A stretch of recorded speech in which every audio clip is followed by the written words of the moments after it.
Hello, welcome back to the channel. I hope you like, I hope you subscribe, I hope you hit the little bell and follow along.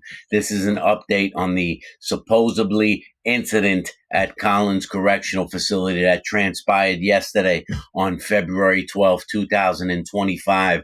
What we are finding out is that many things seem to be fabricated in a way by the Department of Corrections. Many things seem to be boosted up and made more serious than what actually transpired. And this is being done to psychologically take your mind off of what happened to Robert Brooks. And so allow me to explain. It was first reported that Collins Correctional Facility was in lockdown, which it was put in lockdown purposely. And the commissioner of the Department of Corrections, Daniel Marticello, who they've been asking to step down, who they want to step down, and obviously does not want to step down, but wants you to think that the Department of Corrections is in complete out of control right now. And this is by him making some moves yesterday that weren't necessary at all. What happened at Collins Correctional Facility is a prisoner had a little bit of marijuana, a very small amount of marijuana, and they found him with a cell phone. And so when the officer went to intervene, what he did was act aggressively, which resulted in a little struggle between him and the prisoner. And they claim that the officer was injured, and they made sure to keep saying minor injury, a minor injury, which means he wasn't hurt at all, right? And then the situation was completely controlled. Everything was in order. The prisoners did not take over three dormitories, as they said. They did not barricade themselves in three dormitories, as the media said, or as the Department of Corrections released to the media. Those things never happened.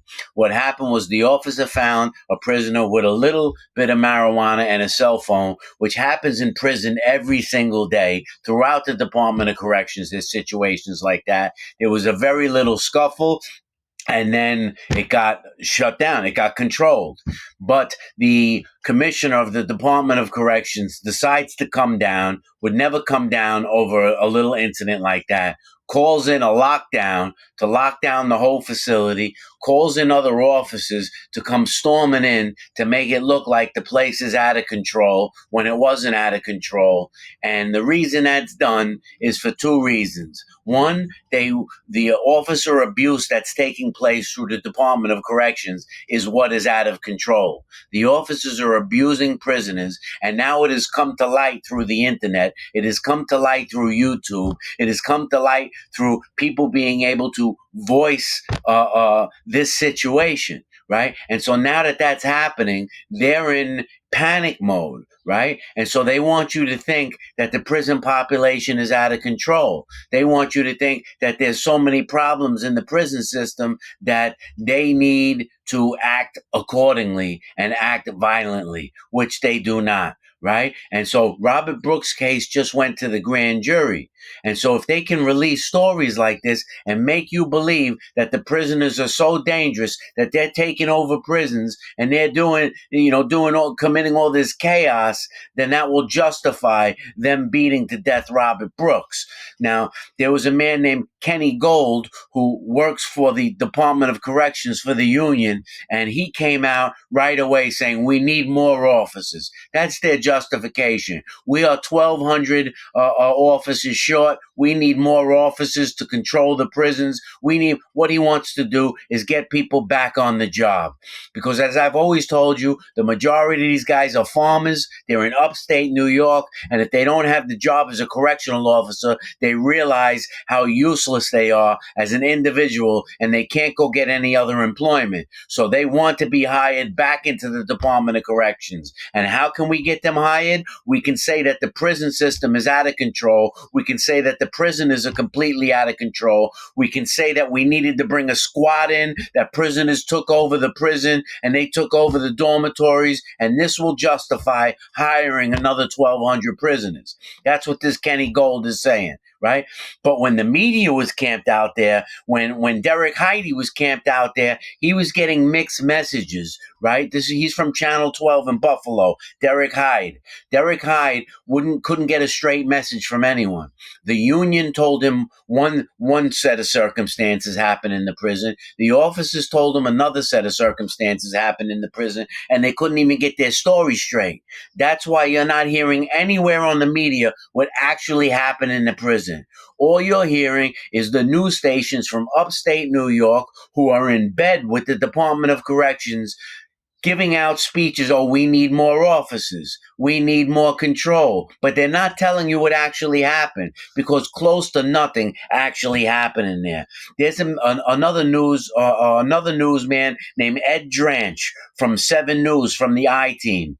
He gave out a news report. He filed a FOIA request from 5 prisons in that area saying that he would like to see all the incidents that transpired and all the complaints that transpired from prisoners and from officers, but they won't release it to him. And he released a story about this. On the FOIA, they're supposed to release him this information, but they won't release him the information at all. They keep pushing him off and pushing him off and pushing him off, right? So this is a psychological game that the media does to try and take you away from something, so to make you think a certain way, right? The media tries to make you think a certain way, and so they're putting out the story about Collins Correctional Facility to make you think the prisoners are out of control, to make you think the prison is out of control. I'm not sticking up for the prisoners. I'm talking about this incident right here. I'm not talking about another prison, what happened in another prison. I'm not talking about what happened in the past.